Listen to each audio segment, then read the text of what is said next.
নমস্কার বন্ধুরা, রাধে রাধে। এটা ছিল নির্জলা একাদশী দিনের মিনি ব্লগ। তো আমি জল ফল খেয়ে একাদশী রেখেছি, আমি নির্জলাটা করতে পারিনি। তো ওর বাবা গোপুর জন্য এক প্যাকেট দুধ নিয়ে এসছে, তো সেখানে এই প্যাকেটটা রাতে ভোগ লাগিয়ে দিলাম গোপুকে, আর সেবাতে লাগিয়ে যেটা থাকবে বাকিটা আমি নেব।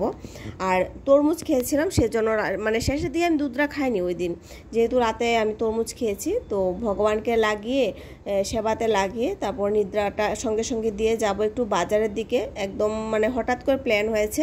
তো ঘরে ছিল সবজি, কিন্তু আমার ফ্রেশ সবজি লাগবে, যেহেতু পরের দিন একটা পারণ, সেই জন্য ফ্রেশ সবজির জন্য গেলাম একটু মার্কেটে। তো নিদ্রাটা দিয়ে একবার ভাবলাম এসে করব, ভাবলাম না অনেকটাই রাত হয়ে যাবে, আমি এভাবে কিভাবে ছেড়ে যায় অর্ধেক।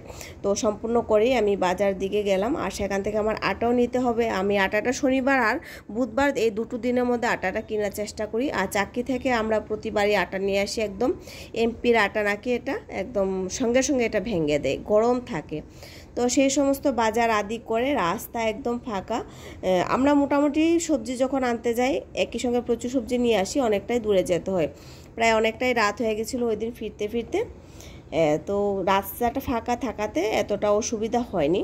আর প্রচুর সবজি এনেছে। পরের দিন তো আমার অল্প সবজির দরকার, কিন্তু ওর বাবা বলছে যখন গিয়েছি তখন সবজিটা একই সঙ্গে করে নিয়ে নাও। এমনিতেও সবজির এটা আমার বাড়ন্তের দিকে, আমি তার আগে একটা মিনি ব্লগ শেয়ার করেছিলাম আপনাদের সঙ্গে, সেই সবজিগুলো শেষ হয়ে গেছে। আমাদের এখানে প্রচুর সবজি আমাদের এখানে হয়, ঘরে প্রচুর সবজি লাগে। আর সবজিটা সত্যি কথা বলতে গেলে এখানে ভীষণ সস্তা, আর একদম হেসড়িয়ে টেসড়িয়ে সব উপরে তোলা, ভীষণ একটা ব্যাপার হয়ে যায়। তো রাতে এসে এগুলো গুছিয়ে টুছিয়ে প্রায় ওই দিন আমার 1টা বেজেছিল। তো সেই জন্য আমি কমপ্লিট করে নিয়েছি, ঠাকুরের জন্য কিছুটা রেখেছি আর বাকিগুলো ফ্রিজে ভরে নিয়েছি। ওর বাবা হেল্প করেছে, একদম শাক শুক বেছে টেছে দিয়েছে। আমি এভাবে হুট করে ফ্রিজে রেখে দিই না, শাকটাক বেছেই রাখি, আমার ভয় লাগে ভেতরে যদি কিছু থাকে। তারপর সবাইকে রাতের খাবারটা দিয়ে আমি গাটা ধুয়ে আমার প্রসাদ নিয়ে বসলাম।